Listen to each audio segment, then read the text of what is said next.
What is up, everybody? It is time again to do some live trading and record a video for you guys. If you've been following, you saw the last one I did was about a month ago. I think obviously since then I've had several campaigns open and close, but I had a little bit of risk roll off last week, and I really only want to do these videos when I can show you guys like 3 good trades to make in a week, just to make it worth everybody's time. So it's a good time to do another one. I do have a confession to make, though. I actually shot this video earlier today, and at some point my system completely crashed and I didn't realize it. So I like to show me making these trades actually live, but I already made them when I thought I was shooting the video earlier. So unfortunately, I'm just going to kind of have to show you the positions that I was going to take, or that I did take, instead of actually doing them live. But rest assured, it's the same information, same content, everything's ready to go. So first of all, I was able to roll all of my covered calls on my open wheel campaigns last week, except for one, which was KHC Craft. So I want to look at the tools, and I want to write another covered call and figure out like what's the best strike and expiration to write a covered call on to get the max return and continue to maximize my premiums on this campaign. So I'm going to look at calls only. If I don't put anything in the expiration here, it's automatically going to pull the next 6 months, and nothing else needs to be added here, but I'm just going to add for a symbol. I'm going to limit it to just KHC only. My basis on KHC is 38.50, so I'm going to put a strike range of 38 to 39. I'm going to hit scan, and I have a few positions I can open here. You can see the closest one here is November 1st, a $38 strike. That's obviously below my basis, and I don't always write covered calls below my cost basis when I have a wheel campaign open, just because you don't want to be in a potential where you could actually lose on a wheel campaign. But if you look at this campaign that I actually have open, if I dive into the details here, it's been open a while, right? We've had this guy open 46.8 days, almost 147 days, and without even including the premium I'm going to get from opening this next covered call, I'm already $135. So really, writing a strike that's 50 cents below my basis, my max loss, loss on that is going to be 50 cents. So I really just want to move out of this campaign if I can. The current price, if you look at it, is trading at 34.68. Again, my basis is 38.50. Like, I don't want to be stuck in this position for forever. I want to make, get my profit, squeeze my profit out of the campaign, and then, move on. So I did also, have a few cash secured puts, new wheel campaigns I wanted to open today and show you with the tools what I'm doing. One of the things that I like to do personally is I like to take a look at the CNN Fear and Greed Index. I'm going to probably butcher this advice, but, the quote I try to follow from Warren Buffett is, be fearful when everyone else is greedy, and greedy when everyone else is fearful. And so I try to use that kind of knowledge, and this is a barometer to gauge how much risk I'm willing to take, how much aggressiveness I'm willing to open, at any given point in time. For now, like, this chart tells me I should be a little fearful, right? Maybe I want to hold some extra back in cash. Maybe I want to open positions that aren't, a little bit more conservative than I would typically look at. I just use this to inform the decisions that I'm going to make. So let's go to the option scanner, and with all that in mind, look at some potential campaigns to open. Let's just look at, through January of next year. I like to limit to the popular wheel. Discount to fair value, I'm going to go 2 stars and above. If you ever watched the videos I do in the past, sometimes I go 1 star and above, but again, I'm trying to be a little bit more conservative here. I still want to return above 2%. Puts only. I'm going to cap my strike at 55. And the reason I do that is I like to be well diversified. I never like to risk more than 5% of my portfolio in any one trading idea, like regardless from trading the wheel or anything else. Market cap always, 9 billion plus. I'm looking at large mega cap only. And then delta, what I typically put here is like a max of 0.4, but I'm going to go max of 0.3 in this situation. Again, I want to be a little more conservative than I typically am. I'm going to say no earnings, right? I don't want to have a position open through earnings. Hit scan. Even still, I've got some really good positions. This LI Auto, 2.6 return, 67% annualized. This is compounded. Like, a lot of good positions are still available to me. A lot of good campaigns, even with a more conservative approach. Now, one of the things here about this particular symbol is that if you go and you look at my portfolio, the campaigns that I have open right now, like I have 3,900 open risk on LI already. I can't necessarily open another position, another cash secured put on that symbol, because it's going to put me over what I'm comfortable in terms of risk tolerance. Like I'm going to be over 5% of my portfolio, 5% of my open risk is going to be in this one position. I'm just not comfortable with that. And so for that reason, like I can't really open any of these positions this week, even though they're the highest return. Now, maybe what I could do is I could maybe look at another cash secured put that I'm up on a little bit to try to free up some capital. That's possible. But for now, what I want to do is I just want to exclude this from our results. If I hit this like hide button right here, that's going to hide it from all scans moving forward. And I don't necessarily want that because I like this stock and I do trade the wheel on it right now. But I can go to exclude symbols. I can just throw that one in here. And it's just going to hide it for these scans. Okay? I still have good positions. I still have good options of things to look at. This number one, the Snapchat position. Okay? Again, the delta is below 0.3. The IV is 52%. The IV percentile is a little on the high side.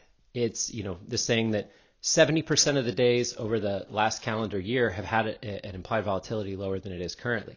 But still trading at 32% discount to fair value. It's not a terribly expensive stock. No earnings, nothing. Like this is a position I'm definitely interested in taking. I always like to check the chart too. So this would be 950, right? So if I go down here and I try to look at 950 on the chart, you can see it almost perfectly lines up with that bunch there in August and September. Again, there's people who are way more gifted than I am at reading these charts. But one of the things that you learn when you try to look at these candlestick charts is that what was once resistance when you break through, it can then turn around and become support later on. So this 950 seems to be an inflection point for Snapchat.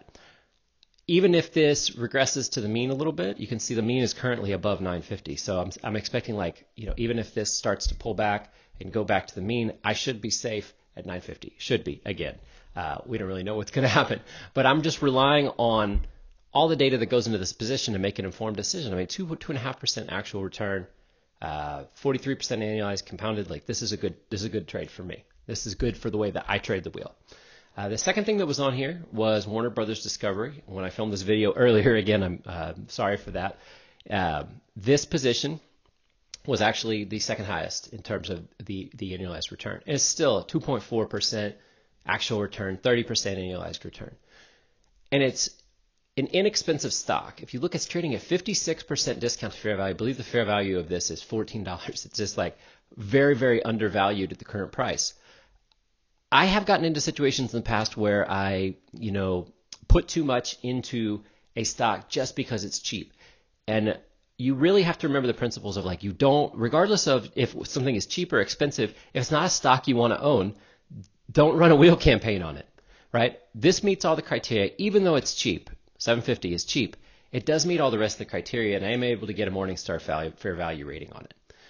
But also, Warner Brothers Discovery, if you look at my account, again, I have a campaign open, but I only have 3,200 in open risk open, 3,200 open risk right now. Okay, so to me, I look at this and I still have the opportunity, even if I put another 750 on, I'm still not over my max limit of 5% of my portfolio value on this particular position. So this is again a good trade for me. I looked at all the other metrics, 43% IV percentile.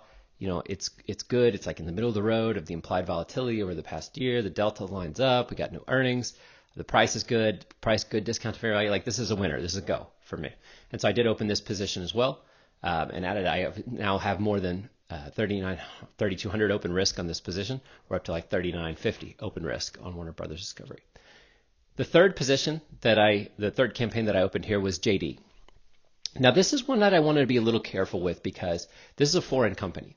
And if you're only willing to run the wheel strategy on U.S. companies, that's totally fine. Again, this is up to you and your risk tolerance and the way you trade and the way you do it. These tools are just designed to give you the information, based on the way that you trade. I have run wheel campaigns on JD in the past. It has been successful for me, but I don't know as much about the company. I can get, all of the technical data, the fundamental data. I have a Morningstar fair value rating that tells me that, it's trading at a 44% discount to fair value. But again, I'm probably not going to go all in on this in terms of 5% of my portfolio value. I want to be a little more conservative just because I don't know as much about this. And again, it is a good wheel stock, and I have traded it here in the past. It's a good wheel stock for me, I should say, and I have run campaigns on it in the past. Everything here tells me this is okay, right? 2.4% return, 31% annualized, delta below 3, IV 41, IV percentile 53. It's right in the middle. It's trading at a good discount to fair value. It's got a good return. It's worth exploring to me. And so I did open a wheel campaign on this one as well. Now time is going to tell how all three of these come out. And you know, in the next video, and when I do post this video and a corresponding blog to our website, I'll show you, what happened after the fact, like what happened with these positions that I opened this video, because I think that's really a big part of the story. Maybe I'll put an update on what happens with the KHC covered call as well, because I'd like to close that campaign out at some point. But I did promise in the last video, hey, the positions that I opened, the campaigns that I opened, I'll give you guys an update on what happened with those. So I can go in and I can explore my closed positions. And the first one that I had was DocuSign. And this is the campaign. You can see it was open for 10 days from August 20th to the 30th. I had a 2% return, almost $80. It's not often that I will close a cash secured put early, but I believe that 2 of the 3 positions that I opened, campaigns that I opened on my last video, they all had earnings announcements coming up, which I don't always do. But this one, Docu kept climbing and climbing and climbing. It got to the point where I got 117 premium for it, and I was able to buy it back for $37. I still got 2% return. If you can get 2% return for something that's open for 10 days, that's a good return. I don't always close campaigns early. In this particular instance, I think it warranted it. Same thing for Zoom was the other position that I opened. And I love this campaign explorer that we have. And you can just see there's no better way to do this than, if you're trying to do this in a spreadsheet, especially when I was showing you what I was doing with that Warner Brothers Discovery position. It's just really difficult to keep track of that kind of stuff on a spreadsheet. Know how much open risk you have, everything like that. So this one was great. I actually held it through the earnings announcement for 2 days. They beat their earnings. The price of the underlying asset, the price of Zoom, just started climbing and climbing and climbing. I bought it back for $12. I mean, 2 days open, 2% return, $124 premium. The annualized is just insane. This was a really good wheel campaign for me. If every wheel campaign went this smoothly, it would be wonderful. They don't. You do this long enough, you're going to realize that you have some winners like this, and you have some that just kind of drag on, like that craft position.